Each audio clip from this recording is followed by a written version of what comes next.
Hey, so before this video starts, I really quickly just want to shout out some of the artists that have started to come into the Trentic community. This fan art that you guys are making is honestly super cool, and it really just brightens my day every time I see a new piece. So yeah, thank you all, much love, and now, let's get right into the video.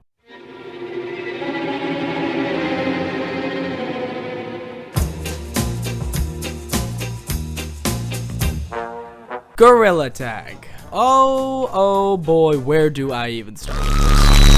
So, in my community, as you can see, if you just click on my channel, we are mainly an Echo VR based channel. And honestly, it's probably going to stay that way for a long time, considering I just ran a poll asking if you guys would be interested in other content, and surprise, surprise, Echo Arena still holds the majority. But one thing that I found very interesting is that I actually had 2 separate comments in that poll saying that they wanted me to make Gorilla Tag videos. Now, here's the thing. I absolutely despise Gorilla Tag. Yes, that's right, I am a Gorilla Tag hater. Now, it's not because I don't like the game or anything, because I think, you know, the gameplay, it's a pretty simple premise. And honestly, fun fact, the backstory of the game is literally that an Echo VR player got so bored with the toxicity that was from our game, and then ended up making Gorilla Tag. But honestly, I think the craziest thing, and kind of the most ironic thing, is that I think with his intentions of it being a game where it's like, oh, we can get away from all the toxic children, they'll never be able to find us here with just our small little community-driven game.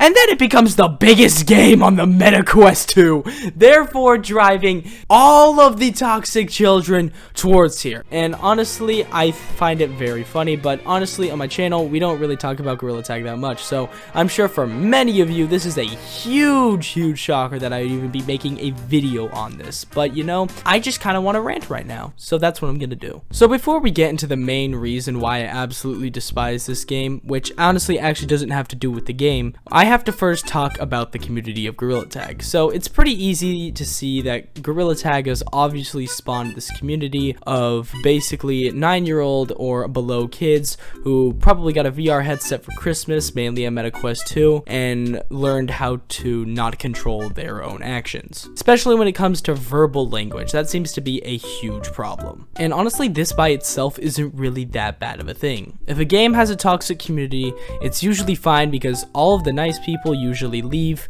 and then, you know, everyone kind of dissipates, and either 1, the game dies, 2, the nice people outlast the toxic people, or 3, the game just either gets shut out, or what happens to Gorilla Tag in this case, it really just became a hive mind of toxicity. And here's the surprising part. I actually don't despise the community as much. I actually really just despise the content creation. Now, you're probably thinking, oh my gosh, is there something wrong with the content creation? Are these content creators doing something wrong that we don't know about?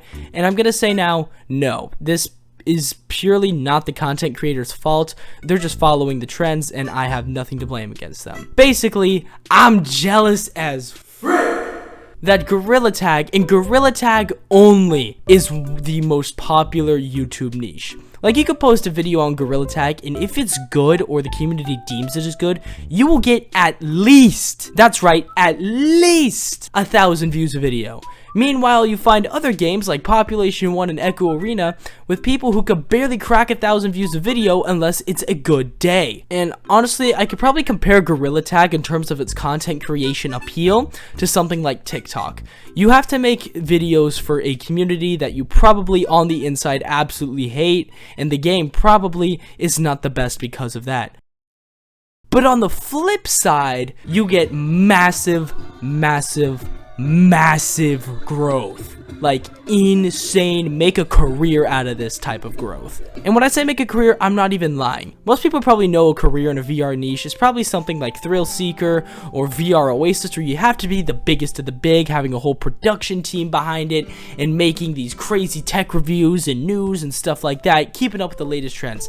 But Gorilla Tag is like, nope, we'll give you a career anyway. I mean, that's what happened to this dude, J-Man Curly. The dude gets hundreds of thousands, maybe even millions of views on a VR video that's about Gorilla Tag. That's right, a single consistent game is pulling millions of views. It's just like seeing these channels, their sizes and the communities that they build. It's just like, as a person whose channel is kind of more of a slow and steady growth type of thing, it just, makes me so jealous. I mean, at the basis of it, YouTube is kind of a long game or a viral game. You either have to be churning out videos that will either go viral and have short-term success, or you have to pump out content that will work in the long term. I unfortunately chose the long term, and when I say unfortunately, I don't mean that I'm ungrateful or anything. It's just like, honestly, the community that I've built here is absolutely amazing, and we are about to reach monetization, which is honestly super epic, so thank you all so much. But being a small VR creator and seeing these people who are in similar size to me just start jumping up exponentially, you know, and you're kind of just sat there wondering, hey, when's my turn? When do I get to finally make that jump? And honestly, I think for a lot of people, it starts with this game. So yeah, with that said, thank you all for watching this rant. I don't know, it's probably gonna be the last video of the gorilla tag thing. So yeah, bye-bye. I'm out.